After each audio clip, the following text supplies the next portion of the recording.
এইটো দীপাংকৰ কুমাৰ নাথ তাৰ মই মুখত মুতিছো যিটো মানুহে নতুন ৰাজনৈতিক আন্দোলনৰ পাছত নতুন ৰাজনৈতিক দল খুলিবলৈ কৈ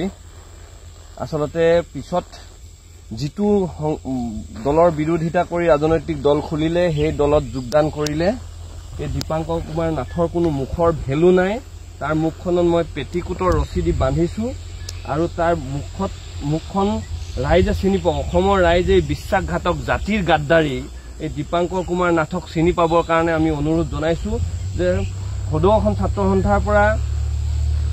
মোক আৰু চিত্ৰৰঞ্জন বসুমতাৰীক দলৰ নেতৃত্ব লবলৈ কৈ পিছত আহিম বুলি কৈ আসলতে তেওঁ মূৰ পুলুকা মাৰি আজিৰ তাৰিখত তেওঁ জাতিক দুহিতা কৰিছে সেইকাৰণে দীপাংকৰ কুমাৰ নাথৰ মই মুখত মুতিছো আৰু মুখখনত এডাল ৰছীৰে বান্ধিছো সেই ৰছীডাল হল পেটিকুটৰ ৰছী এই পেটিকুটৰ ৰছীডাল দি আসলতে তাৰ মুখখন বান্ধিছো আৰু দীপাংকৰ কুমাৰ নাথৰ মই মুখত মুতি দিছো এই জাতিদ্ৰোহী গাদ্দাৰটোক আসলতে অসমৰ ৰাইজে চিনি পোৱা প্ৰয়োজনীয়তা আছে।